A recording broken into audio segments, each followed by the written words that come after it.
June 8, 1944. In 47 hours, Normandy, France. Ruby Mae Blackwood had been standing motionless in the cornfield for 6 hours and 14 minutes.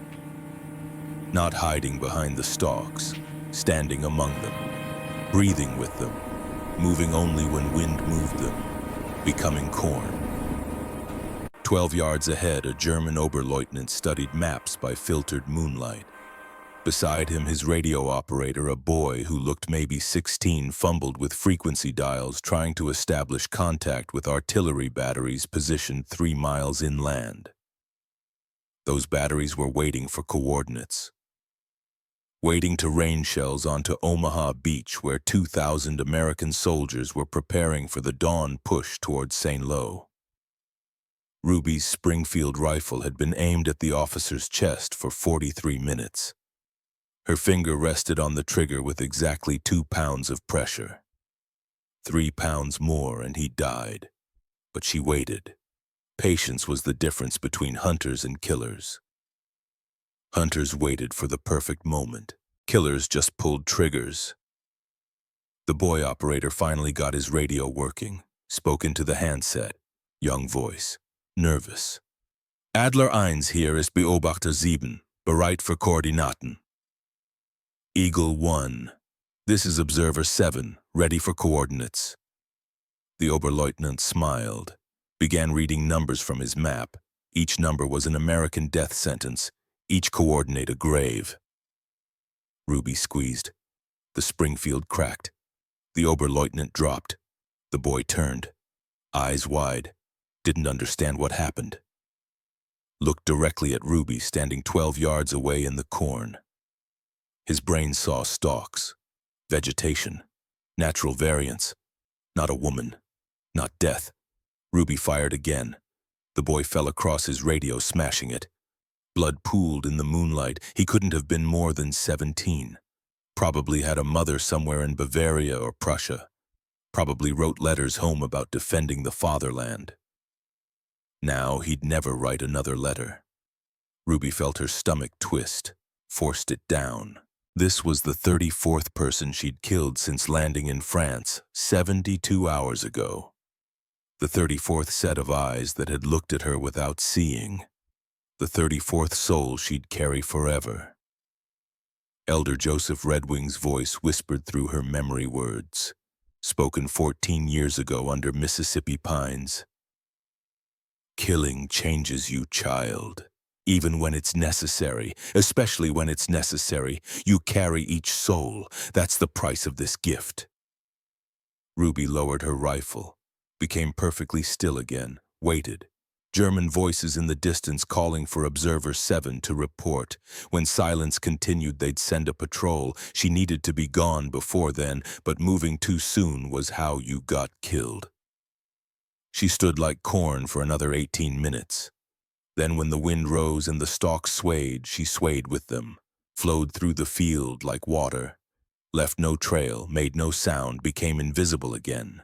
By the time German patrol found their dead comrades, Ruby was 800 yards away.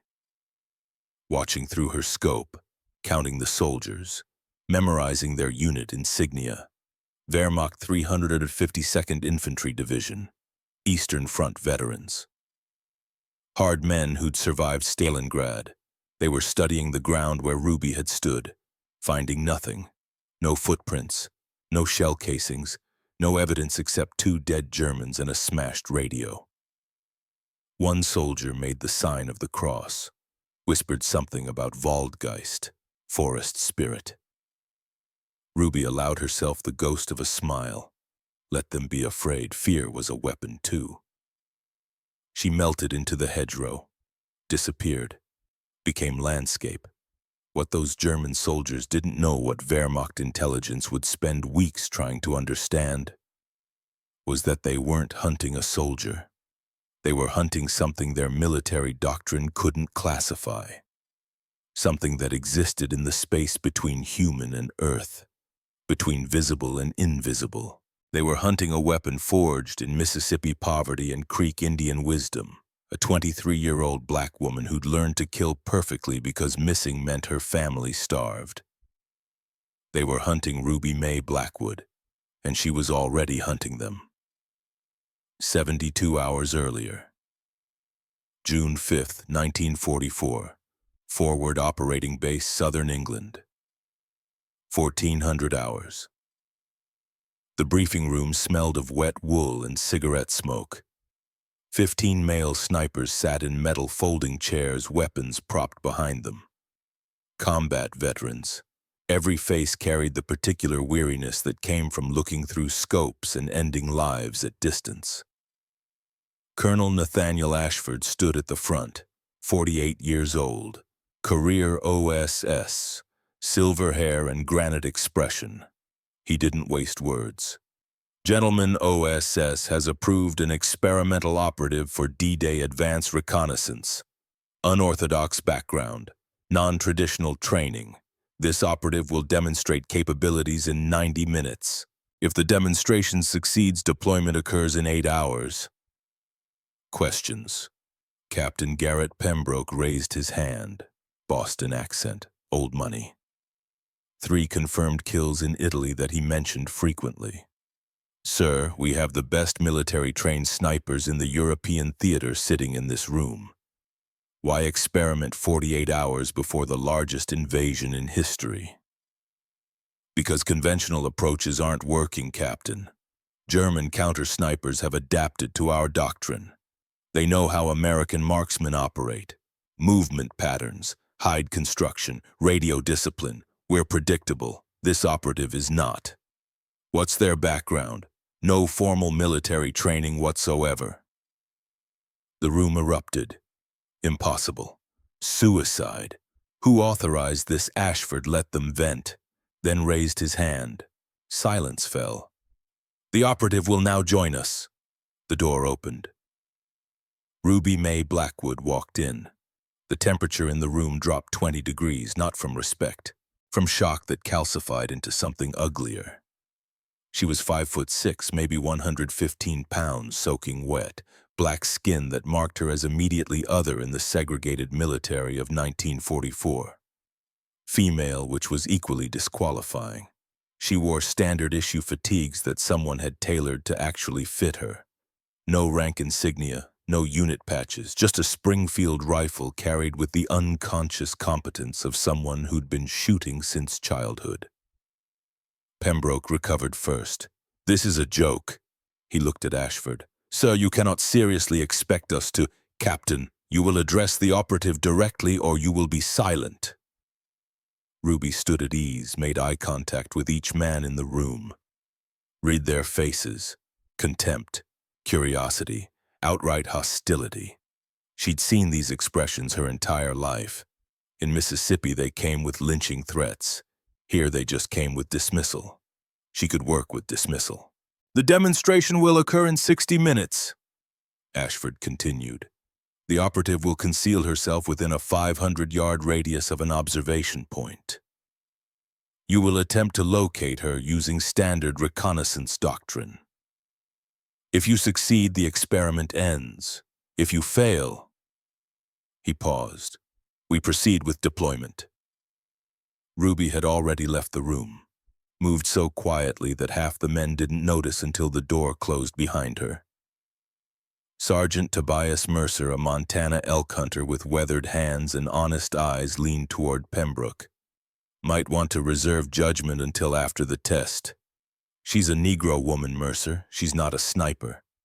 She's carrying that Springfield like it's part of her arm. I've seen plenty of soldiers who can't manage that. Sentiment will get you killed. So will underestimating people. 1,445 hours. Wooded clearing 2 miles from base. The terrain was good. Open fields bordered by hedgerow and scattered trees, similar to northern France. Perfect for testing reconnaissance skills. Ashford addressed the assembled snipers. Standard search protocols. The operative is somewhere within 500 yards. You have 90 minutes. Begin. The men fanned out. Professional. Systematic. They knew their craft. Checked obvious hide positions. Studied sight lines. Used binoculars and spotting scopes to examine vegetation for anomalies. Mercer organized grid patterns, overlapping coverage. These weren't amateurs. 15 minutes, nothing. 30 minutes. Pembroke was getting frustrated. His binoculars swept the same hedgerow section for the fourth time. 45 minutes. One soldier thought he spotted something. Called the group over. Just a log covered in moss. 60 minutes. The men were now searching areas they'd already cleared twice. 75 minutes. Pembroke threw down his field glasses. She's not here. Probably gave up and went back to base. Keep looking, Ashford said mildly. 88 minutes. The snipers were arguing among themselves now, frustration breeding carelessness. At 90 minutes exactly, Ruby spoke. Her voice came from directly behind them, 20 feet away, in the open. Demonstration concluded, gentlemen. Every head whipped around. She stood there, covered head to toe in a suit that seemed to be made of the woodland itself. Grasses, bark, leaves, mud. It moved with her breathing, shifted with the breeze, created an optical illusion so complete that Mercer's trained eyes struggled to separate her from the background vegetation. Pembroke's face went white. How long have you been standing there? Since before you started searching. I watched you set up your observation post, heard you discuss search protocols, counted how many times each of you checked the same positions. She reached out, touched Pembroke's shoulder. He flinched violently. Her hand was right there, inches from his face, and his brain was fighting to process it as human rather than landscape. Mercer stepped closer, professional interest overriding his shock. I looked at that exact spot 6 times with optics. How? You were looking for someone hiding, Ruby said quietly. Mississippi accent soft but clear. You weren't looking for someone standing in plain sight. Ashford lit a cigarette. Gentleman Staff Sergeant Ruby Mae Blackwood. As of this moment, she's attached to your Advanced Reconnaissance Unit. Deployment in 8 hours. Ruby wasn't finished with the demonstration. There's something else you should know, Colonel. What's that, Sergeant? I've been in position since 1400 hours before your briefing started. Ashford's cigarette stopped halfway to his mouth. You were in the briefing room, northwest corner behind the filing cabinet. I entered while the room was empty, built my camouflage position, listened to your entire operational overview. She looked at Pembroke. No malice. Just fact. I was standing 4 feet from you when you called this mission a waste of time, Captain. When you said a Negro woman couldn't possibly have the skills for combat operations, I heard every word. The silence that followed was absolute. Mercer broke it. Ma'am, I'd be honored to serve as your spotter. Ruby inclined her head slightly. Sergeant Mercer, Montana elk hunter. 200-yard shot on a moving target during your recruitment demonstration. You understand how predators think. I can work with that. She'd memorized everyone's files, knew their backgrounds, their skills, their prejudices. Knowledge was survival. 1600 hours, Ashford's office. The colonel poured whiskey, didn't offer Ruby any. He'd read her file. She didn't drink, didn't smoke, didn't waste motion on anything that didn't serve survival. That was impressive, he said. Also completely reckless. What if someone had sat on you in that corner? They didn't. People see what they expect. A black woman with cleaning supplies is invisible in ways even the best camouflage can't achieve. Ashford studied her, really looked past the statistical impossibility of her existence in 1944 military structure. Saw something he recognized from men who'd survived brutal combat, a particular stillness, complete comfort with silence. Tell me about Mississippi.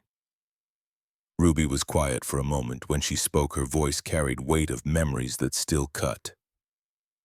My father came back from Belleau Wood in 1919. Mustard gas, lungs scarred.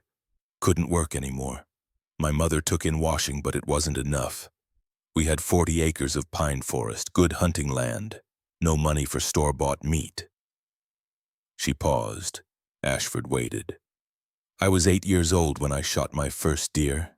My father's Springfield, the one he brought back from France. Missed twice before I figured out the sight picture. Third shot dropped a 6-point buck at 90 yards. Fed my family for 2 weeks. Most 8-year-olds can't handle a Springfield's recoil. Most 8-year-olds don't go hungry if they miss. Ruby's voice was matter-of-fact. After that, hunting wasn't sport. It was survival. I needed to bring home game every week, sometimes twice a week, for 10 years. 412 confirmed kills, all deer. 412 whitetail, 73 wild boar, 32 turkeys. Every single one was food for my family or our neighbors. You don't waste shots when missing means children go to bed hungry. Ashford absorbed this. And Elder Redwing. Ruby's expression softened, the only emotion he'd seen from her. Joseph Redwing, Creek Indian, 72 years old when I met him. Lived on the property next to ours. People thought he was just another old Indian telling tall tales, but Elder Redwing knew things. The ghost walking technique. He called it that, said his grandfather used it to hunt Union soldiers in Tennessee during the Civil War. Said it wasn't about hiding. It was about changing how you think. Becoming prey to understand predators, becoming landscape to move unseen. Did he teach others? Just me. He said I had the patience, the discipline, the hunger. Ruby's voice dropped. He died in 1940, before the war started. His last words to me were, "This technique saved my life in France. Someday it will save many more." Ashford's eyes sharpened. France he served in the Great War. I didn't know that until after he died. Thought he meant France metaphorically, but when I was going through his things, I found his service record. Sergeant Joseph Redwing, American Expeditionary Force. Arrived France, 1918. Scout sniper. 47 confirmed kills using indigenous camouflage methods. Jesus. He never told me, never mentioned the war, just taught me the technique, made me practice for years, told me it was for hunting deer.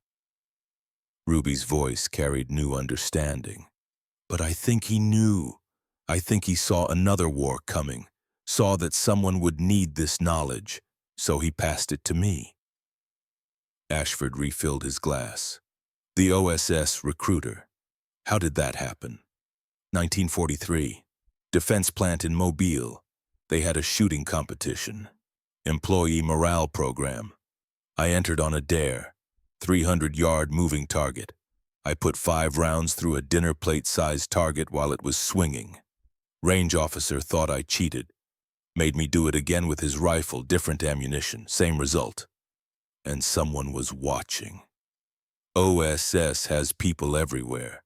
2 weeks later, a man showed up at my boarding house. Asked if I'd consider serving my country.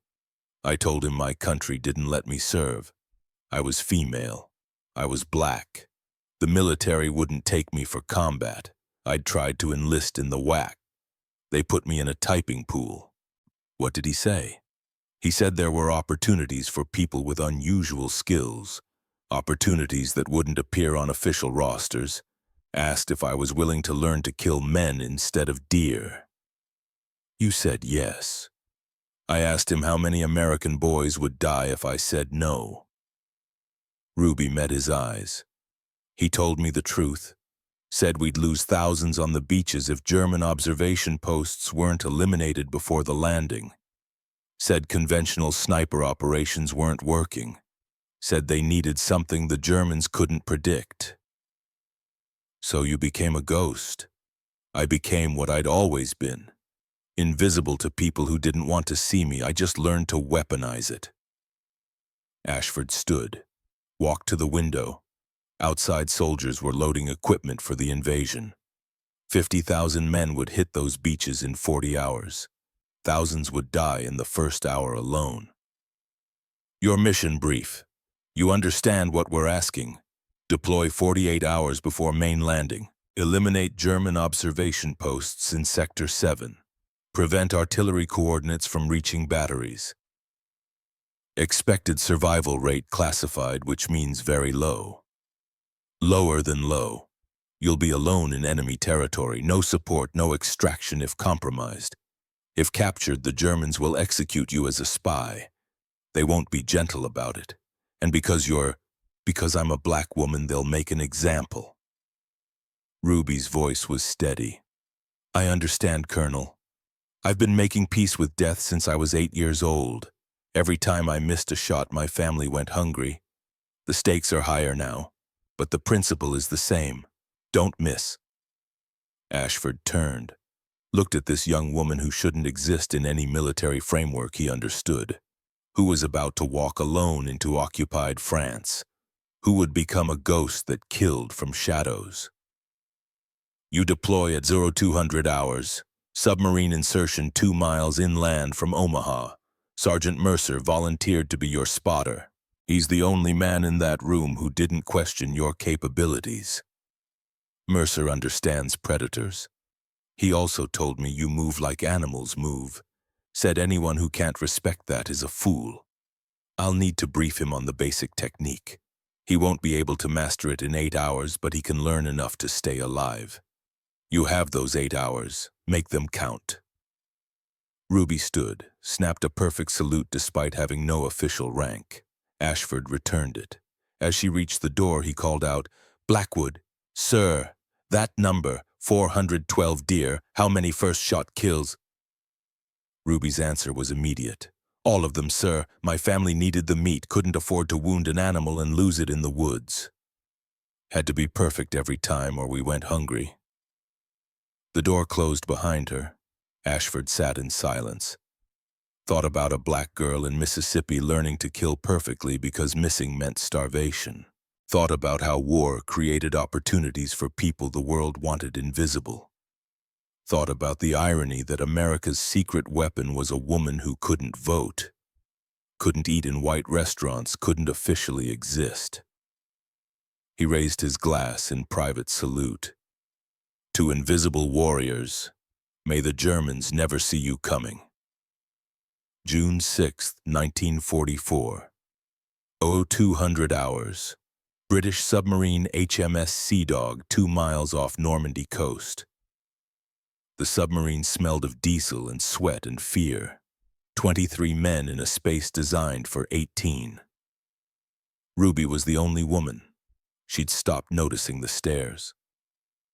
Mercer sat beside her, reviewing the notebook where he'd frantically scribbled her crash course in ghost walking.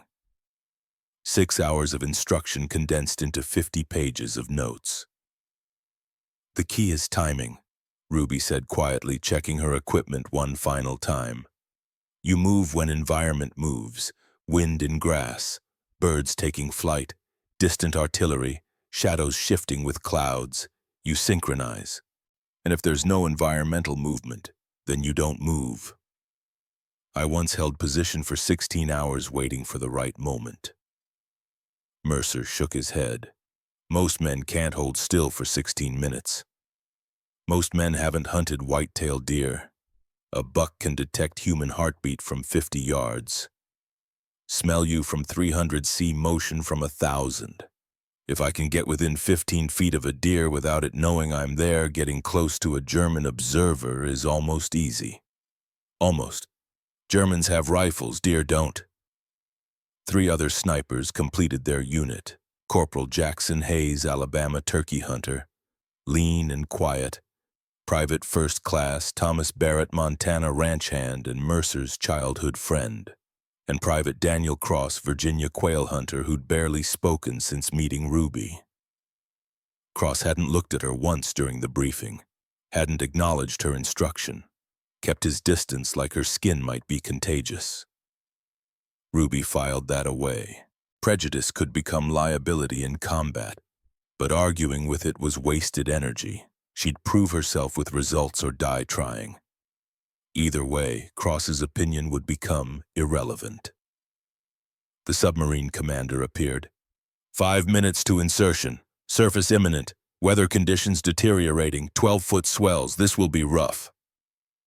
They moved to the forward hatch. Ruby adjusted her ghillie suit one final time. She'd constructed it during the voyage using materials OSS had provided. Grasses that matched Norman species soil with correct mineral composition. Even the mud smelled like French earth. The suit had become extension of her nervous system. She no longer consciously adjusted it. Her body did automatically. Muscle memory from 412 hunts. The submarine surfaced. The hatch opened. Cold June wind rushed in. Rain pelted the deck. 2 miles to shore, the commander announced. Rubber raft, silent running. German coastal patrols active. Ruby climbed the ladder first. Emerged into darkness and storm. The channel was angry tonight. Waves like black mountains. The invasion was coming and the ocean knew. She helped lower the raft, climbed in. The others followed. The submarines slipped beneath the surface, leaving them alone on hostile water. Mercer took the forward paddle. Strong, silent, professional. Ruby looked toward France. Somewhere in that darkness, German soldiers were manning observation posts, waiting, confident in their Atlantic Wall defenses, confident that American forces would die on those beaches. They had no idea death was already crossing the water. They had no idea a ghost was coming for them. The raft cut through black waves. Rain covered their approach, 1 mile to shore. 38 minutes until touchdown, 5 hours until dawn, 6 hours until the largest invasion in history began, and Ruby Mae Blackwood was about to prove that the deadliest weapon in modern warfare wasn't technology. It was a woman who'd learned to become invisible because visibility meant death. June 6, 1944. 03:12 hours, Normandy Beach. The raft scraped sand. Ruby was first out, moving low, rifle ready. The beach was empty. Moonless night. Cloud cover. Perfect conditions for invisibility. They cached the raft, covered it with seaweed and driftwood, moved inland single file, Ruby leading. The hedgerow country of Normandy rose before them. Ancient stone walls, dense vegetation grown wild over centuries. The Germans had turned every field into a fortress, every hedge into an ambush position. 200 yards inland, Ruby raised her fist. The team froze, voices German, 2 soldiers on patrol, maybe 70 yards northeast. Ruby made hand signals. Stay, don't move. She began the ghost walk. Mercer had seen it in training, but watching it in combat was different. Ruby didn't disappear. She transformed. Her posture changed. Her breathing slowed to almost nothing. The ghillie suit settled into patterns that matched surrounding vegetation perfectly. Within seconds, Mercer's trained eye couldn't find her. She'd become hedge. The German patrol passed within 30 feet. Never looked twice at the section where Ruby stood. Didn't see her move, incrementally timing each motion to their footsteps, their conversation, the wind in the trees. Suddenly, she was behind them, rifle raised. 2 shots, suppressed by distance and hedgerow density. Both Germans dropped. Ruby materialized beside the bodies, checked for intelligence, found patrol orders, pocketed them, kept moving. This was her element now. Not Mississippi pine forest, not deer trails. This was war, and Ruby Mae Blackwood had become its most efficient predator. The team advanced, reached first objective at 0445. German observation post in an abandoned farmhouse. 2 men, one with binoculars scanning the beach, one manning a radio. Ruby studied them through her scope for 18 minutes, learned their patterns. The observer changed position every 12 minutes. The radio operator checked in with headquarters on the hour. At 0503, Ruby moved into position. Got within 80 yards. The Germans looked directly at her position twice. Saw vegetation, natural variance, nothing threatening. At 0512, both men turned away simultaneously to check a map. Ruby fired twice, both dropped. She ghosted to the farmhouse, smashed the radio, took their maps, found artillery coordinates, memorized them for later report. As she examined the document, something made her pause. The radio operator's body had shifted. A photograph had fallen from his jacket pocket. Ruby picked it up. A young woman, maybe 20, blonde hair, smiling. On the back in German, Mein liebster Heinrich warte auf dich, deine Anna. My dearest Heinrich waiting for you, your Anna. Heinrich looked young, maybe 19, barely old enough to shave. His face still had softness, hadn't fully hardened into manhood yet. Ruby felt something crack inside her chest. This wasn't a deer. This was someone's son, someone's lover, someone who'd been a child not long ago, playing in German streets, learning to read, dreaming of life beyond war. Now he was dead on a French farmhouse floor because Ruby had put 2 rounds through his chest. She'd killed him without hesitation, without remorse, with the same mechanical efficiency she'd used on 412 deer. But deer didn't have lovers waiting for them. Ruby's stomach rebelled. She made it outside before vomiting. Quietly, efficiently, even her body's trauma was disciplined. Elder Redwing's voice. The first time you kill a man-child, you'll feel it. Don't fight the feeling. That humanity is what separates you from monsters. You kill because you must, not because you can. Carry each soul with honor. Ruby wiped her mouth, composed herself, became invisible again.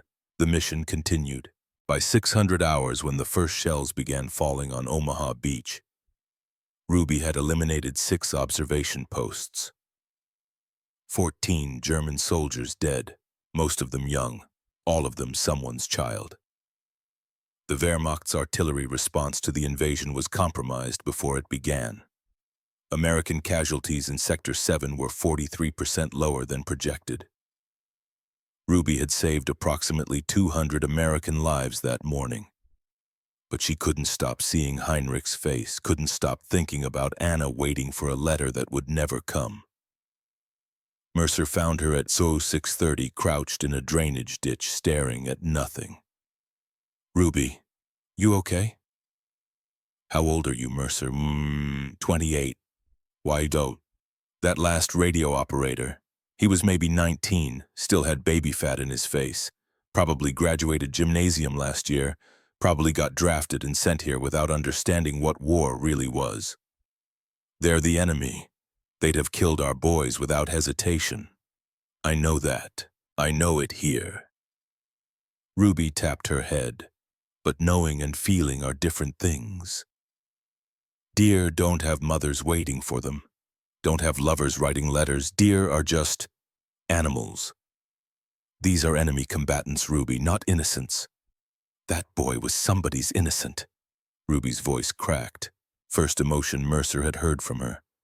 19 years old, died confused, didn't even understand where the shots came from, just ended. Because I'm good at killing. Mercer sat beside her. Didn't offer platitudes, just presence. My first kill was in Italy, he said eventually. German sniper. Older guy, maybe 40. I was excited afterward, proud, told everyone who'd listen. Then we found his dugout. He had letters from his daughter. She was 7. Drew him pictures, called him Papa, asked when he was coming home. What did you do? Threw up, just like you. Realized that scope sight removed humanity, made killing easy, too easy. Had to remember that every crosshair held someone's father, someone's son. Does it get easier?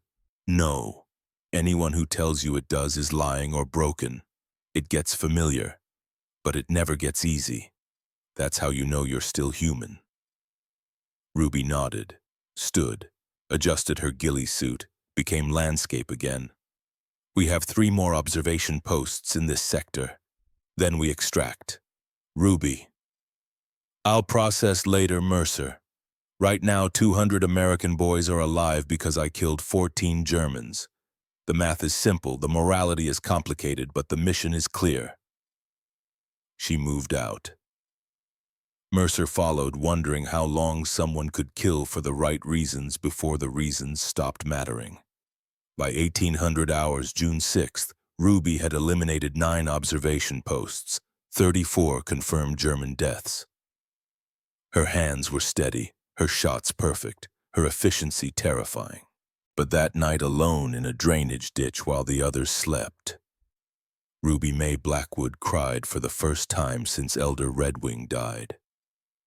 Cried for Heinrich and his Anna. Cried for the 14 others whose faces she'd memorized. Cried for the 400 more she'd probably kill before this war ended. And cried because she knew she'd do it again tomorrow. Because the math demanded it. Because American boys deserved to go home. Because ghosts didn't get the luxury of conscience. They just killed efficiently and carried the weight forever. June 8, 1944, 0400 hours, return to present. Ruby finished her report to Ashford over encrypted radio. Sector 7 clear. 34 confirmed eliminations. Artillery coordination disrupted. American casualties reduced significantly. Outstanding work, Blackwood. New mission parameters. German intelligence has detected anomalous sniper activity in your sector. They're deploying specialized counter-sniper unit, elite, Eastern Front veterans. Ruby's grip tightened on her rifle. Understood. Orders.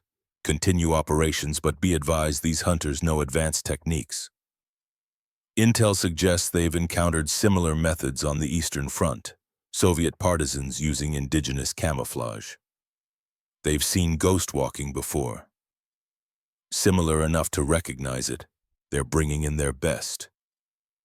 Hauptmann Klaus Richter, 32 years old, 97 confirmed kills, veteran of Stalingrad and Kursk. He's hunting you specifically. I'll adapt. One more thing. Ashford's voice carried unusual weight. Intelligence intercepts suggest Richter is bringing a specialist, female operative, German, designation Waldläufer, forest walker, trained in Bavarian hunting techniques. Ruby felt something shift in her chest. They sent a woman to hunt a woman. Appears that way, and Blackwood, she's good. 34 confirmed kills on the Eastern Front using non-standard camouflage. She's a mirror of you. Watch yourself out there. The radio went silent. Ruby sat in darkness processing. For 3 days she'd been the hunter. Invisible, unstoppable. Now she was prey. The Wehrmacht had sent someone who understood her technique, who could recognize it, who wouldn't dismiss disturbances in landscape as natural variants. Somewhere in the Normandy darkness, a German woman was preparing. Studying Ruby's patterns, learning her methodology, getting ready to kill her. For the first time since landing in France, Ruby Mae Blackwood felt something close to fear. Not fear of death. She'd made peace with mortality at age 8. Fear of failure, of being the weapon that broke, of American soldiers dying because she'd become predictable. She checked her rifle, applied fresh camouflage, prepared for the hunt to reverse. 2 invisible warriors were about to collide, and only one would remain a ghost. June 8, 1944, 1100 hours, Wehrmacht headquarters, Caen, France. Hauptmann Klaus Richter stood before a wall-sized map, 37 white pins marking silent German positions. Each pin represented an observation post that no longer responded to radio calls. Each one meant dead soldiers and intelligence failures. 37 positions, 72 hours, 0 witnesses. Richter was 32 years old, lean, hard-eyed, veteran of the Eastern Front where he'd earned 97 confirmed kills and a Knight's Cross. He'd hunted Soviet snipers through Stalingrad's ruins, tracked partisan ghosts through Pripyat marshes. He knew predators. This wasn't a predator. This was something else. Major Wilhelm Strauss entered with a folder. Herr Hauptmann, the analysis you requested. Richter opened it without looking up, read in silence. His jaw tightened incrementally with each page. Explain this. Strauss cleared his throat. 37 confirmed eliminations. No shell casings recovered at any site. No footprints except victim's own. No disturbance patterns consistent with military hide construction. No reports of muzzle flash sound signature or visual contact. That's impossible. Yes, sir, which suggests our assumptions about the perpetrator are fundamentally incorrect. Richter turned, fixed Strauss with the flat stare that had unnerved Soviet commissars. Continue. Traditional military snipers leave evidence. Movement trails, equipment debris, brass casings. These sites show none of that. Instead, Strauss pulled out photographs. These disturbances. The images showed vegetation that looked wrong. Not obviously disturbed, just slightly misaligned. Grasses bent in patterns that didn't match wind direction. Mud displaced in ways suggesting weight distribution, but no footprint. Richter had seen this once, long ago. Soviet partisans who'd learned hunting from Siberian natives. Men who didn't hide so much as become landscape. Jaeger technique, he whispered. Ancient, not military. Forest people's methods. You think Americans recruited indigenous hunters? I think they recruited someone who learned to hunt the way predators hunt. Not from doctrine, from necessity, from survival. Richter studied the photographs with growing respect. These patterns, they're not hiding. They're mimicking environment, becoming part of landscape rather than concealing within it. How do we counter it? Richter was quiet for a long moment. There's only one person I know who understands this technique from the inside. Only one operative who can hunt someone who thinks like this. He unlocked his desk, pulled out a file marked Geheim. Secret, a photograph. Female, blonde, 29 years old, eyes that had seen too much. Oberleutnant Eva Zimmermann, my sister. Strauss read the service record. Eastern Front 1941 to 1943. Partisan suppression, forest warfare specialist. 34 confirmed kills using unorthodox camouflage methods. Our grandfather was Bavarian gamekeeper. Taught us both to hunt chamois in the Alps, not with military technique, with methods his grandfather taught him. Methods that work in deep forest where conventional camouflage fails. She's in Berlin recovering from... Get her on a priority flight. Today, I want her in Normandy by nightfall. Sir, regulations. The regulations were written before we faced an invisible enemy killing our men at will. Richter's voice dropped dangerously. Get my sister here or explain to Oberkommando why Sector 7 has gone completely silent. Strauss saluted, left quickly. Richter returned to the map, studied the white pins, tried to see the pattern, the logic. Where would this ghost strike next? His hand traced a line following hedgerow density. Natural concealment routes. If he were using hunter's craft, where would he position for maximum effect? There. He marked it with a blue pin, ridge overlooking the St. Lo supply route. Perfect observation. Multiple escape routes. Come on, Phantom, he murmured. Let's see how invisible you are when someone knows what to look for. June 10th, 1944. 06:15 hours, 3 miles south of Carentan.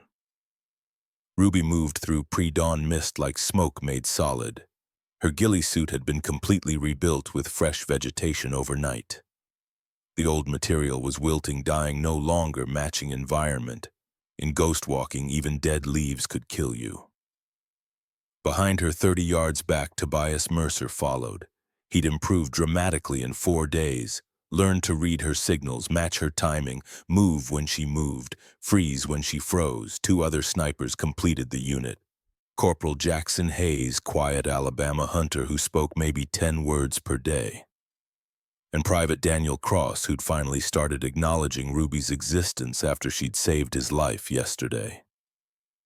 Cross had walked into German patrol while moving too fast. Ruby had eliminated 3 Germans before they could raise alarm. Cross hadn't said thank you. But he'd stopped avoiding eye contact. Progress. Their objective German artillery position northeast of Carentan. Intelligence reported 3 guns directing fire onto American supply convoys.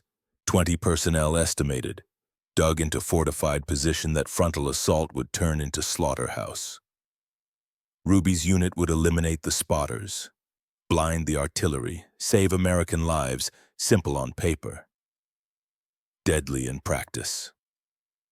They approached the target area as dawn broke, golden light filtering through morning fog. Beautiful, deceptive, the kind of beauty that made young soldiers drop their guard for fatal seconds. Ruby raised her fist. Stop! Something was wrong. She couldn't articulate it, but 13 years of hunting had developed instincts below conscious thought. Prey animals evolved to detect predators. Predators evolved to detect traps. Right now, every fiber of Ruby's being screamed trap. The vegetation ahead looked perfect. Natural, undisturbed, birds active, wind patterns normal. Too perfect. Ruby studied it through her scope. Grasses bent in exact patterns matching prevailing wind. Mud showed rain damage consistent with last night's shower. Nothing suspicious, but her gut said danger. Mercer crawled up beside her, whispered, "What is it?" "Don't know. Something's off. I don't see anything." "Neither do I. That's the problem." She shifted her scope angle, scanned peripheral areas. There a shadow that didn't quite match terrain gradient. Could be natural. Could be movement. Slight. Incremental. Time to wind in branches, except the branches weren't moving that way. The timing was off by 0.3 seconds. Someone else was using ghost walking technique. Ruby's blood went cold. "Contact," she breathed. "Hunter using our methods, 11 o'clock, 200 yards. Mercer swung his rifle. "I don't." The world exploded. Gunfire erupted from 4 positions simultaneously.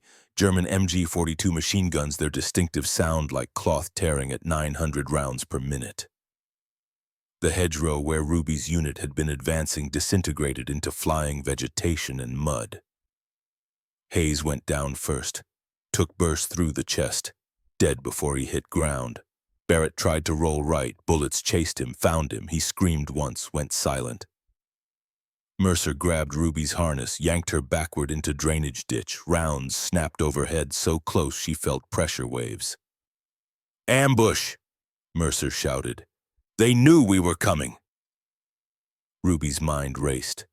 How they'd maintained radio silence, varied approach routes, avoided patterns unless someone thought like she thought, anticipated like she anticipated, used same mental framework to predict her movements. The German female sniper, Waldläufer, Eva Zimmerman, she'd set this trap, positioned it exactly where Ruby's hunting instincts would lead her. "We need to move." Mercer fired blind bursts to suppress machine gun positions. "They've got us pinned," Ruby assessed tactically. The ditch offered temporary cover, maybe 90 seconds before Germans maneuvered for better angles. 2 escape routes, both exposed, both probably covered by additional positions they hadn't spotted. Hayes dead. Barrett dyeing his breathing wet and labored. Mercer here. Alive. For now. And Private Cross. Where was Cross? Ruby scanned the kill zone. Spotted him 40 yards left, pinned behind shattered tree stump. Wounded. Blood on his shoulder. Trying to signal. The smart move was retreat. Preserve assets. Accept mission failure. Live to fight another day. But retreating meant leaving Cross. The ditch only offered single-file egress. Someone had to cover. Someone had to die buying time. Elder Redwing's voice. "The hardest choice a warrior makes isn't whether to kill. It's whether to let others die." "Mercer," Ruby said quietly. "On my signal suppressing fire northeast. Everything you've got. I'm going for Cross. That's 40 yards of open ground under 4 machine guns. You'll die. If I don't go, he dies. He's a racist bastard who's treated you like dirt since day one. He's an American soldier. He's ours. Mercer's jaw worked. Knew this was tactically insane, but he'd been raised with a code that said you don't leave men behind. 30 seconds suppression, that's all I can give you. That's all I need. Ruby tensed. Prepared for the sprint of her life. 40 yards, multiple machine gun positions, probability of success maybe 15%, but 15% mattered. Now, Mercer opened up. His Springfield barked continuously, working the bolt with mechanical precision. Suppressive fire, not aimed to kill, aimed to make enemies keep their heads down. Ruby exploded from the ditch. The ghost walking technique didn't work at sprint speed. No time for synchronized movement. This was pure exposure, pure speed, pure desperate hope. Bullets chased her. The MG-42's sound changed pitch as gunner traversed. Rounds impacted inches from her feet. Mud geysered. She dove, slid on her belly, crashed into Cross's position behind the tree stump. Cross's eyes were unfocused, shock setting in. The shoulder wound was bad, arterial blood. Without treatment, he'd bleed out in minutes. "I got you," Ruby said, pressed her hand against the wound, felt his blood pulse against her palm, hot, urgent, life-draining. Cross looked at her, really looked, for first time since they'd met. "I'm sorry," he whispered. "For everything. For how I treated you. You didn't deserve. Save it. You're not dying today. Ruby, they're everywhere. You can't." The machine gun fire shifted, found Mercer's position. The sound of rounds hitting the ditch was like hammers on tin. He couldn't sustain this. Seconds left. Ruby made a decision that would haunt her forever. She stood, fully upright, 40 feet from nearest German position, exposed, visible. No camouflage technique could hide her now. And she fired. Not at machine gun nests, at something else. Something her hunter's eye had spotted during the chaos. A figure barely visible in vegetation 250 yards away. Camouflaged like Ruby was camouflaged. Using the same technique, Eva Zimmerman. Ruby's first shot missed by inches, but it achieved its purpose. The German woman moved, impossibly fast. 1 second target, next second landscape, gone. But in that half second of visibility, Ruby had seen her face. Young, maybe 29, blonde hair, eyes that held same exhausted competence Ruby saw in her own reflection. Their eyes met across 250 yards. Recognition passed between them, not of faces, of something deeper. Two people using same knowledge, same ancient skills, different flags. Then the moment shattered. The machine guns found Ruby's exposed position. The world became lead and thunder. Private Daniel Cross stood, pushed Ruby behind him, took the bullets meant for her. He died protecting the black woman he'd despised 4 days ago. Ruby caught his body, lowered him. His eyes were already empty. Mercer appeared from nowhere, tackled Ruby sideways. They tumbled into a shell crater that hadn't existed yesterday. New terrain. American artillery must have hit this area recently. "Cross," Ruby started. "He's gone. Hayes is gone. Barrett's gone. We're all that's left." Mercer bled from his shoulder. When had he been hit? "We move now or join them." They ran, not ghost walking. Just 2 soldiers fleeing superior firepower. Bullets followed. The Germans were good, professional. They tracked movement patiently. Ruby and Mercer covered 400 yards in 2 minutes. Dove into creek bed, submerged in 3 feet of cold water. Breathed through reeds, the trick Elder Redwing had taught her for evading bloodhounds. 30 minutes passed. Gunfire continued. Germans shooting at their last known position. Then silence. German voices, checking battlefield, confirming kills. Ruby listened. Her German was basic but functional. "Drei Amerikaner tot." 3 Americans dead. "Die anderen entkommen." The others escaped. Waldläufer sagt, sie wird sie finden. Forest Walker says she'll find them. So Eva Zimmerman wasn't giving up. More voices, fainter, moving away. Ruby surfaced, checked surroundings, clear, pulled Mercer up.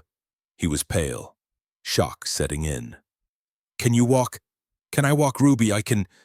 He stumbled, caught himself. Maybe walking, fast walking. She supported his weight, started south, toward American lines, 4 miles, through enemy territory with a wounded man, while being hunted. The mathematics weren't good. June 12, 1944, 2100 hours, American Field Hospital, Sainte-Mère-Église. Mercer lay on a cot, shoulder bandaged, morphine-dulled eyes tracking Ruby as she sat in corner. Silent, hadn't spoken since they'd reached American lines. Colonel Ashford found her there. Hayes Barrett Cross, he said without preamble. Dead. The Germans were waiting. They knew exactly where we'd position. How? Ruby looked up. Her eyes were hollow. They have someone like me. Female operative. German. She predicted where my instincts would lead. Set the ambush perfectly. You're certain? I saw her. Maybe half a second before she vanished. She's better than their regular snipers, Colonel. She thinks like I think, moves like I move. She's a mirror. Ashford sat heavily. We need to adapt. Change your tactics. Won't work. She's not reacting to tactics. She's anticipating them. It's like chess where both players know every move. The only way to win is stop playing the game. Are you requesting to be pulled from operations? I'm saying 3 good men died because I became predictable. Because someone studied me and learned how to kill people around me. That's war, Blackwood. The mathematics don't... Ruby's voice cracked. First real emotion since the ambush. Don't talk about mathematics. Hayes had a 3-year-old daughter in Alabama. Barrett was engaged. Christmas wedding. Cross. Her voice broke. Cross died protecting me. The racist who couldn't stand sharing air with a Negro. He took bullets meant for me. She stood, paced. Energy needed outlet. That's 4 good men dead in my first week, 4 families destroyed, 4 sets of dog tags I have to remember, and we haven't even started the real offensive yet. Ashford let silence stretch. When he spoke, his voice was gentler. In 3 days, we launch major assault towards St. Lo. We need German sniper school eliminated. Intelligence says Hauptmann Richter is running it personally. Training 20 new snipers in counter techniques. If we don't eliminate it before the offensive, we lose 500 men in the first hour. You want me to walk into a building full of people trained specifically to spot people like me? Yes. While being hunted by Eva Zimmerman? Yes. That's suicide. It's necessary. Ruby was quiet for a long time. Finally. I go alone. No team. A team is vulnerability now. She'll use them against me. Target them to force my exposure. I can't authorize a solo suicide mission. Then don't authorize it. I'll go anyway. Court-martial me after if I survive. Ashford studied her. This young woman who'd become something the military had no classification for. Not quite soldier, not quite assassin. Something older, something that existed before Geneva Conventions. 72 hours to plan. The offensive launches June 15th at 0600. If that school is operational, we lose 500 men. Understood. Blackwood, the German woman, Zimmerman, if you encounter her again, I know. You know what? Only one of us walks away. That's how this ends. June 13th, 1944. 0200 hours. Abandoned barn 4 miles behind German lines. Ruby sat alone in darkness. Couldn't sleep. Kept seeing Cross's face the moment he'd stepped in front of her. Taken the bullets. Why, they'd barely spoken. He'd made his contempt clear. She was black, female. Everything his upbringing taught him to dismiss. But in that final second, none of it mattered. He'd seen a fellow American in danger, acted on instinct deeper than prejudice, died protecting someone he'd been raised to hate. Ruby pulled out the photograph she'd taken from his body before they evacuated. His fiancée, pretty brunette, smile full of hope. Ruby would have to write her, explain how Cross died. Couldn't tell the truth that he'd protected a black woman. The fiancé probably shared his prejudices, wouldn't understand, might even be angry. So Ruby would lie, say Cross died heroically, which was true. Say he saved American lives, also true. Just omit which American. She set the photograph aside, pulled out Elder Redwing's journal, the one she'd found after he died, had been carrying it since training began.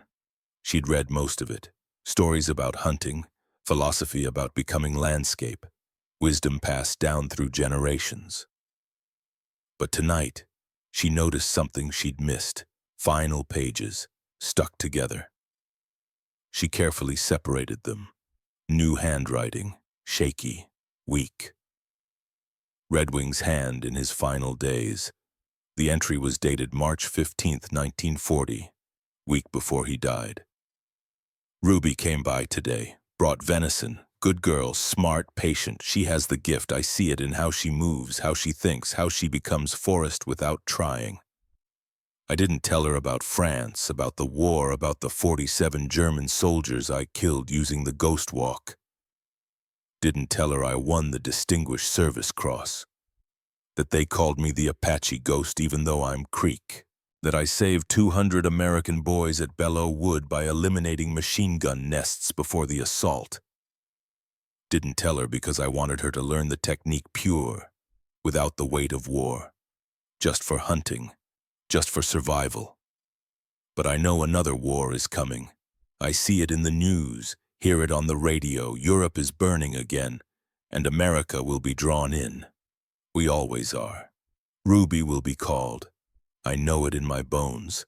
A woman, a Negro. They won't see her as soldier, but she is the best natural hunter I've ever trained. Better than the Creek Scouts my grandfather knew. Better than me at her age. When the call comes, I hope she remembers this technique isn't about hiding. It's about transforming how others see. Becoming expected rather than unexpected. Invisible not through concealment but through camouflage of the mind. I hope she uses it well. I hope she saves many. I hope she survives. But most of all, I hope she forgives me for passing this burden.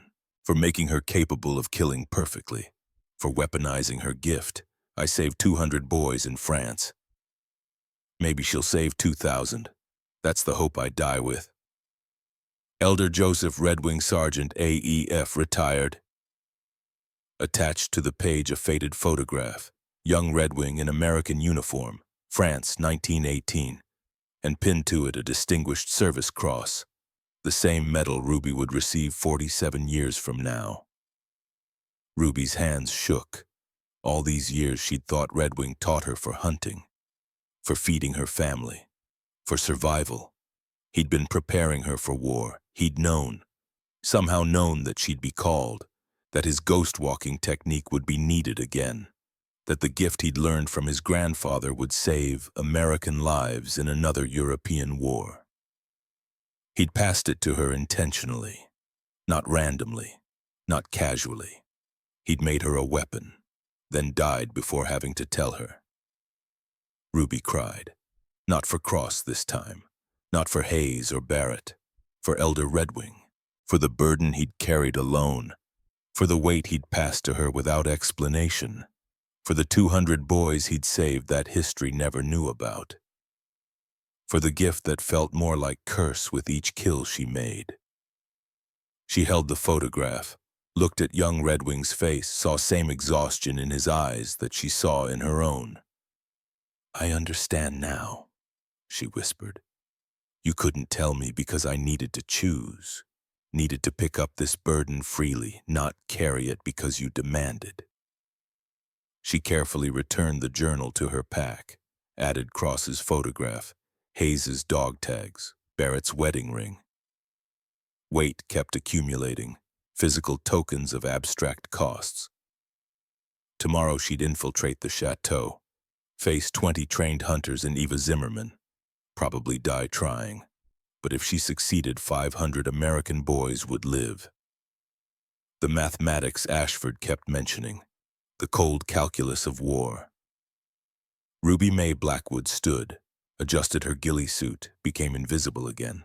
Elder Redwing had saved 200 in France. She'd already saved 200 in Normandy. Tomorrow she'd save 500 more or die trying. The gift demanded it. The burden required it. And somewhere in Normandy, Darkness Eva Zimmerman was preparing for the same mission. Same technique, opposite side, mirror warriors. Only one would remain a ghost. June 15th, 1944. 0200 hours. 1 mile from St. Lo. Ruby had been observing the chateau for 19 hours, motionless, breathing synchronized with night wind, eyes cataloging every detail. The building looked abandoned, crumbling stone, dark windows, overgrown garden, but it was alive with predators. 20 young German snipers learning techniques to counter invisible enemies. Plus instructors, plus Eva Zimmerman.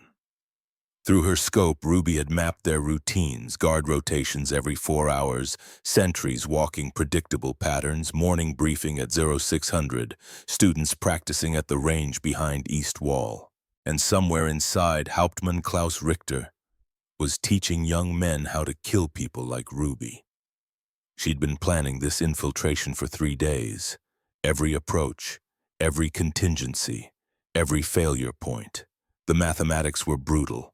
1 person against 25 trained hunters in prepared positions. Probability of success approximately 8%. But 8% of saving 500 American lives was still 40 lives. The mathematics always worked if you made them ruthless enough. Ruby had sent 1 letter before this mission, to her mother in Mississippi. Mama, if you're reading this, I did something that mattered. Tell the young ones they can be invisible and invincible both. Tell them I love them. Tell them Elder Redwing's gift didn't die with me, I passed it to others. The ghost walk lives on. Your daughter, Ruby Mae. She'd sealed it, left it with Ashford, would mail it if she survived, would let it burn with her if she didn't. At 0230 hours, Ruby began the final approach, not toward the chateau. That's what they'd expect, what Eva would anticipate, what tactical doctrine suggested. Ruby moved perpendicular, toward the collapsed garden wall, where wild roses had grown over broken stone, where chaos would mask human presence. It took her 73 minutes to cover 48 yards, each movement synchronized with wind, with distant artillery, with mice rustling through dead leaves. She reached the wall, became stone, became roses, became architecture. Dawn broke. Light painted the chateau's western face, beautiful and obscene. War and sunrise shouldn't coexist, but they did. At 0615, instructors gathered in the courtyard. Ruby counted through wall gaps. Richter, 3 senior sergeants, 6 corporals, 10 total. The students must be inside. Ruby settled her rifle, checked sight picture, 200 yards, clear field of fire, but something stopped her. That sensation she'd learned to trust. Prey instinct, being watched.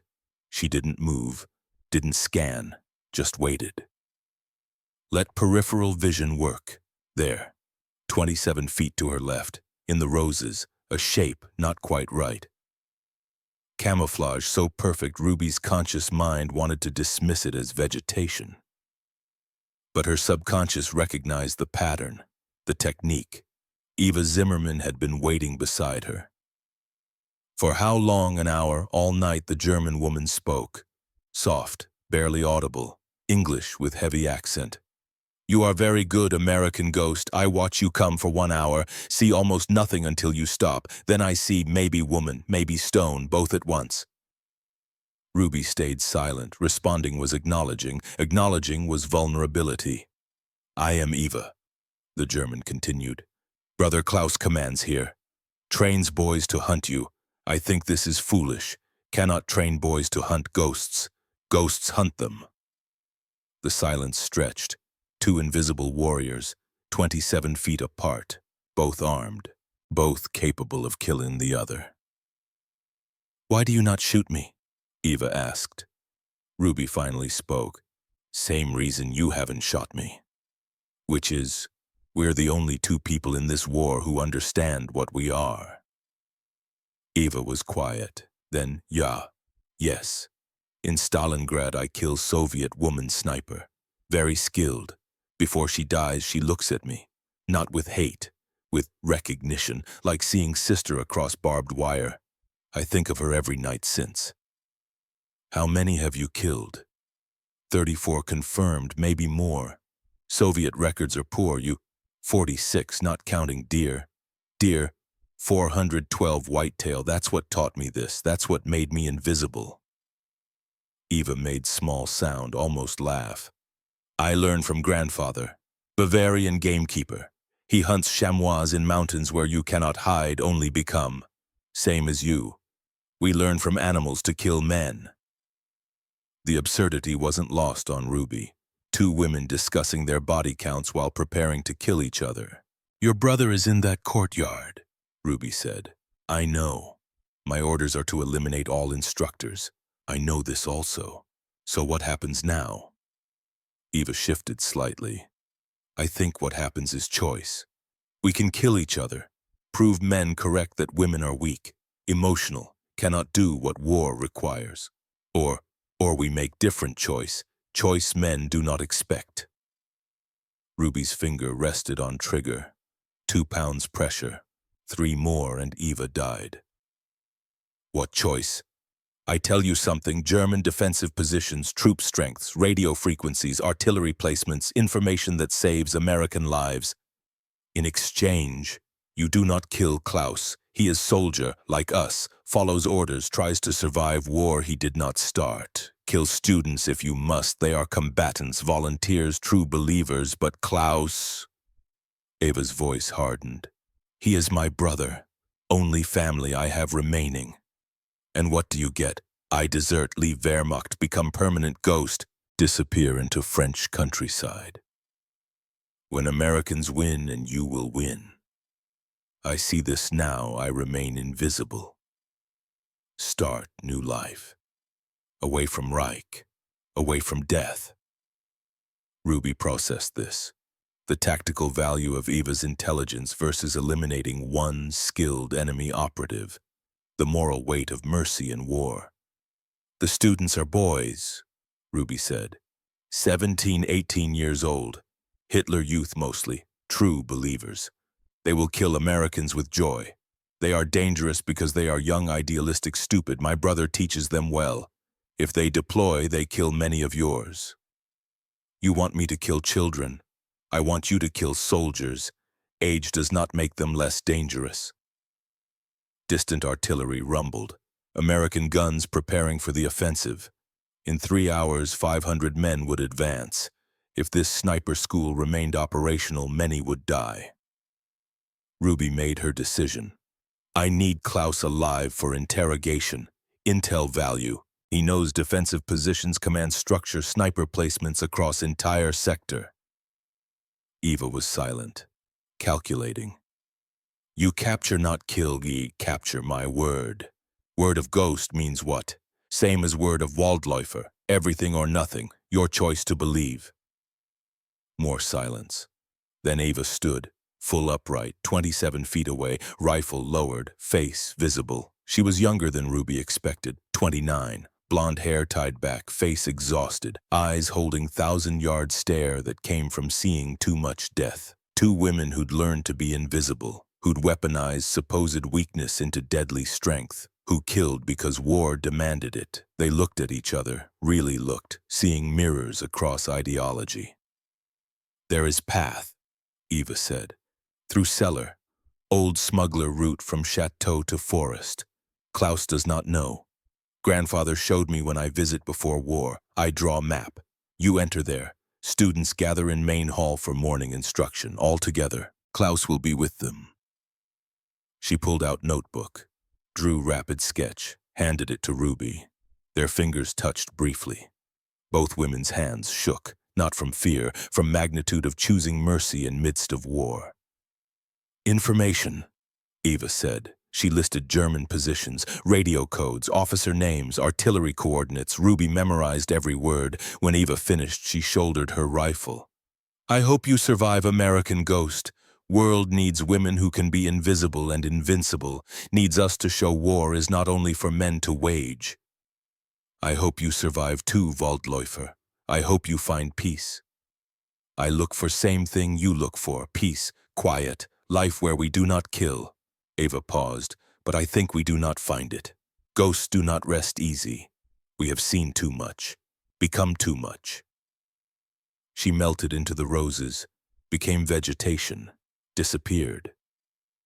Ruby waited 10 minutes, verified Eva was truly gone. Not deception, just two warriors choosing something other than mutual destruction. Then she followed the map to the smuggler's passage. 06:45 hours, Chateau cellar. The passage was exactly where Eva indicated. Stone steps descending into earth, smell of mold and old wine. Ruby moved through like smoke. She emerged in the chateau's lower level. Above her voices, young, German, enthusiastic. Klaus Richter's voice rose above others, 32 years old, veteran of Stalingrad, teaching these boys to survive. Today you learn final lesson, how to think like your enemy, how to become them to kill them. Ruby ascended stairs, each step placed during moments when Richter's voice covered sound. She reached main hall entrance, peered through crack, 20 students sitting in rows, facing Richter at makeshift lectern, maps on walls, diagrams, photographs of American positions, and there pinned prominently a blurry photograph of Ruby, taken from distance, barely visible, almost ghost-like. Richter was teaching them to hunt her specifically. The American operative uses indigenous technique.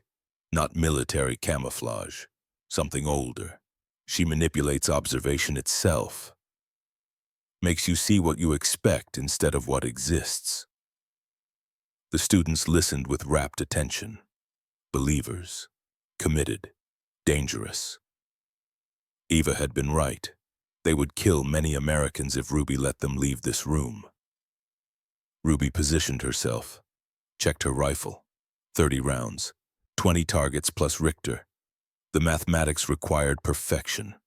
Required becoming something more than human for 60 seconds. Required becoming death. She thought of Hayes, Barrett, Cross. 3 good men who'd died because she'd failed. Thought of the 500 Americans who'd die today if these students deployed. Thought of Elder Redwing teaching her. The 412 deer. The weight of each soul carried. Ruby stepped into the room. For half a second, no one noticed. She was just shadow. Expected environment, their brains dismissed her. Then Richter saw her. His eyes widened. Contact find im Raum. Ruby fired. What happened next would be debated in military academies for decades. How one person eliminated 23 armed combatants in under 90 seconds.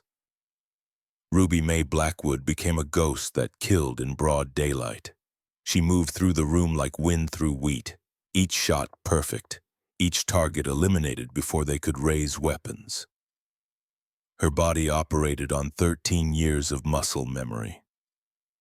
412 perfect kills had taught her exactly where to point when to squeeze.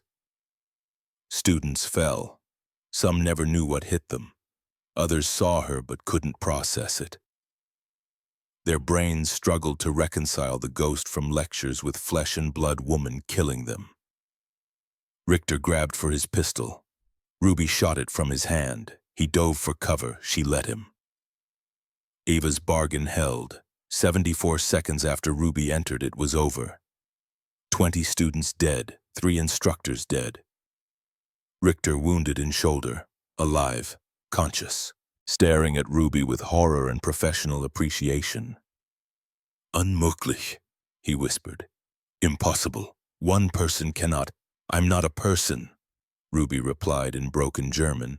I'm a ghost. Your sister tried to tell you. Richter's face went pale. Eva where? Gone. She chose life. I suggest you do the same. American voices outside. Mercer's unit had been positioned as backup. Heard gunfire, were storming Chateau. Ruby lowered her rifle, let exhaustion hit, let the weight of 23 new deaths settle beside all the others, 98 total now. The number kept climbing. Mercer burst through door, saw the carnage, saw Ruby standing center. Jesus Christ, you did this alone. Alone, Ruby confirmed, voice hollow. She'd left something of herself in this room. Something she'd never recover. The students there they were soldiers. Now they're not. She walked toward exit, stepped over bodies, didn't look at faces, couldn't afford to. Emerged into morning sunlight. The chateau garden was beautiful. Roses blooming despite death happening 20 feet away. Ruby sat on garden wall, waited for her hands to stop shaking. They didn't. June-August 1944. The final count. Official records show. Through August 1944, Ruby May Blackwood conducted continuous operations across Normandy sector. The numbers accumulated like thunderstorm June 15, 20, 47. Additional eliminations, June 21, 30, 89 more. July 115, 143 more. July 16, 31, 97 more. August 115, 68 more. August 16, 25, 24 more. Total confirmed German deaths 512. The unofficial record shows something else. Ruby becoming hollow, mechanical, a weapon that functioned perfectly while the human inside slowly died. She stopped writing letters, stopped sleeping more than 90 minutes at a stretch. Stopped seeing Germans as people, just targets, problems to solve with bullets. Mercer watched her change, tried to help, failed. You need to talk to someone, he said after she eliminated an entire German patrol without blinking. I talk to the dead, Ruby replied. They're better listeners. Recognition never came. Her name appeared in no reports. Awards went to male officers who never left headquarters. Captain Pembroke received Silver Star for exceptional reconnaissance operations that Ruby had conducted. She stopped caring. Medals didn't matter when you were a ghost, but the discrimination continued, despite proving herself beyond any doubt, despite saving hundreds of lives. She still ate separately, slept separately, existed separately. The irony cut deeper than bullets. She could kill Germans they couldn't kill, but she couldn't share their mess hall. August 25, 1944. Paris liberated. Ruby watched from rooftop. Eisenhower riding through cheering crowds, the world celebrated. Ruby counted ammunition, prepared for next mission. Mercer found her there. It's over. The battle for France. We won. War's not over. Ruby, you've done enough. More than enough. Request transfer to England. Get some rest. I don't get rest, Tobias. I get orders, I get targets, I keep killing until someone kills me or Germany surrenders. That's not living. No, but it's saving lives. That's what matters. Mercer sat beside her. Didn't argue. Two people who'd survived hell together. Found something, he said eventually. Handed her folder. German documents. Abandoned bunker. Thought you'd want to see. Eva Zimmerman's diary. Ruby opened it. Pages of German script, sketches of camouflage techniques, studies of Ruby's methodology. The final entry dated June 16, 1944. Mercer had translated, I desert today. Leave Klaus, leave Wehrmacht, leave war that uses women and calls it honor. The American ghost showed me truth. We are tools of men who will never see us. We kill for flags that deny us, no more. I choose visibility on my own terms. If Klaus finds this, I hope he understands. I choose life. I choose silence. I become ghost who simply disappears, not ghost that kills, ghost that lives. If the American survives, I hope she finds same peace. We earned it. We paid in blood and nightmares, but I think we will not find peace. Ghosts do not rest, we only haunt. Ava Zimmerman, deserter. Ruby closed the diary, handed it back. She was right, ghosts don't rest. September 1993. The Pentagon, Washington, D.C. Ruby Mae Blackwood sat in conference room. 72 years old now. Gray hair, lined face, eyes that had seen too much and remembered everything. The announcement had come 3 months ago. Declassification of Project Nightingale. 47 years of silence finally broken. General Simon Bradshaw read the citation. For extraordinary heroism in combat operations June through August 1944. 512 confirmed enemy eliminations. Estimated 500 Allied lives directly saved through elimination of observation posts, artillery spotters, and sniper training facility. First American female to conduct solo combat operations behind enemy lines. First operative to successfully weaponize indigenous camouflage techniques against modern military doctrine. He pinned Medal of Honor to Ruby's chest. Cameras flashed. Reporters shouted questions. Ruby said nothing, just stood there, thinking about Heinrich, about Hayes Barrett Cross, about the 512 German souls she carried, about Ava Zimmerman somewhere in the world, hopefully alive, hopefully at peace. The ceremony ended. Reporters wanted interviews. Ruby declined all but one. Military History Documentary 2024, young black woman filmmaker who'd heard rumors, did research, found truth. The interview took place in Mississippi. At Elder Redwing's grave, Ruby had requested this location. Did you ever regret it? The filmmaker asked. The killing. Ruby thought carefully. I regret war made it necessary, every single one. But I saved 500 boys who came home to their mothers. That's what I choose to remember. What about the German female sniper, Eva Zimmerman? Ruby's face remained neutral. We met once, 2 warriors recognizing each other. Then she disappeared. The truth was more complicated. Ruby had seen Eva once more, 1985.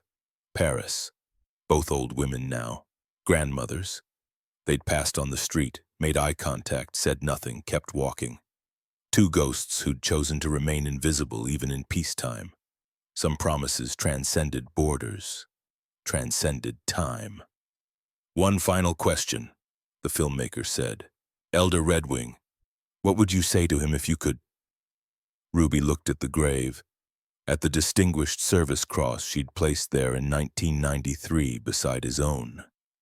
I'd say thank you, for the gift, for the burden, for trusting me with knowledge that saved so many. I'd say I carried it as well as I could. I'd say I'm sorry for the weight, and I'd say... Her voice broke. I'd say I understand now why you never told me, why you let me choose, because gifts given freely carry different weight than obligations imposed. She stood, placed fresh flowers on the grave, Creek tradition mixed with Mississippi custom. I'd say 200 boys came home because of you in 1918. And 500 came home because of me in 1944. Your gift didn't die. It multiplied. That's legacy. The camera stopped rolling. Ruby Mae Blackwood walked into Mississippi forest, moved between trees with same fluid grace she'd had at 23. The ghost walk never left you. It became part of your skeleton. She found the old spot, where Redwing had first taught her, where 8-year-old Ruby had learned to become invisible. She stood there, became trees, became earth, became landscape one final time. And for first time in 50 years, Ruby Mae Blackwood was at peace. 2024. Fort Liberty, North Carolina. Special Operations Training. Captain Alicia Washington, 28.